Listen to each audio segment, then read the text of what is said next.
ఉపవాసము అంటే అర్థం ఏంటి? మనలో చాలా మంది ఈ లెంట్ డేస్ లో 40 దినాల ఉపవాస ప్రార్థనలో మనం పాల్గొంటాం. చాలా మంది ఉపవాసము అర్థం తెలియకుండా ఉపవాసం ఉంటున్నారు. ఈ ఉపవాసం అనే పదంలో 5 అక్షరాలు మనం చూస్తాం. ఉ ప వ స ము. ఉపవాసము.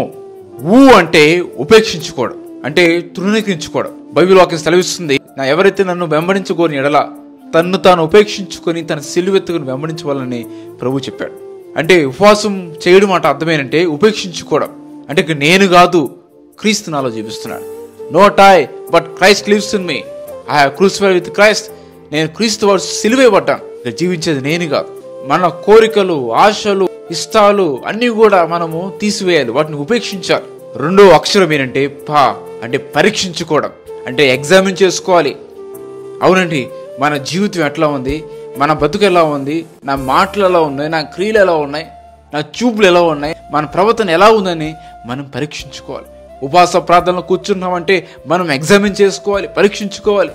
నా జీవితం ఎట్లా ఉంది, నా ఆలోచన ఎట్లా ఉన్నాయి, నేను ఇంకా మానాలా, ఇంకేమైనా పాపాన్ని విడిచిపెట్టాలా అని మనం పరీక్షించుకొని ప్రభు దగ్గర మనం విజ్ఞాపన ప్రార్థన మనం చేయాలి. తర్వాత 3 అక్షరం ఏంటంటే వా, అంటే వాక్యాన్ని హృదయంలో ఉంచుకోవడం. వాక్యం శ్రమిస్తుంది, నేను పాపం చేయకున్నట్టు నా హృదయంలో నీ వాక్యాన్ని ఉంచుకుని ఉన్నాను.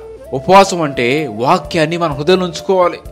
ఏ వాక్యం అయితే మనం వింటున్నామో ఆ వాక్యం ప్రకారం మనం జీవించాలి. ఆ వాక్యం ప్రకారం మనం జీవించాలంటే ఆ వాక్యం మన హృదయంలో ఉండాలి. ఆ వాక్యం మన హృదయంలో ఉండాలంటే ఆ వాక్యం మనం వినాలి. తర్వాత సా అంటే సహవాసం చేయాలి. దేవుని బిడ్డలతో మనం సావాసం చేయాలి, దేవునితో మనం సావాసం చేయాలి. ఈ లోక స్నేహము దేవునితో వైరమని వాక్యం సెలవిస్తుంది. ఈ లోకంతో కాకుండా, ఈ లోకున్న బిడ్డలతో కాకుండా, ఈ లోకంలో మనుషులతో కాకుండా దేవునితో మనం సావాసం చేయాలి. దేవుని బిడ్డలతో మనం సావాసం చేయాలి. ఎప్పుడైతే మనం దేవుని బిడ్డలతో సావాసం చేస్తామో మన కోరికలు మారిపోతాయి, మన ఇష్టాలు మారిపోతాయి, మన ప్రవర్తన మారుతుంది, మన మాటలు, మన చూపులు, మన ప్రవర్తన అన్నీ కూడా మారిపోతాయి. దేవుని బిడ్డలతో మనం సావాసం చేయాలి, దేవునితో మనం సావాసం చేయాలి. ము అంటే ముందుకు సాగడం. నేను క్రీస్తుని వెంబడిస్తున్నాను, ఇంకా వెనుతిరుగును అని చెప్పి ముందుకు పరిగెత్తాలి. లోతు భారీలాగా వెనక్కి తిరిగి చూడకూడదు. చూస్తే మన జీవితము ఉప్పు స్తంభంలాగా ఆగిపోతుంది. లుకింగ్ అంటూ జీసస్, క్రీస్తుని చూసి మనం ముందుకు సాగాలి. ఇంకా పాత జీవితము, పాత బతుకు, అలవాట్లు, పాపం అన్ని విడిచిపెట్టినన్ని మళ్ళా వెనక్కి చూడకూడదు. క్రీస్తును పోలి మనం వెంబడించాలి.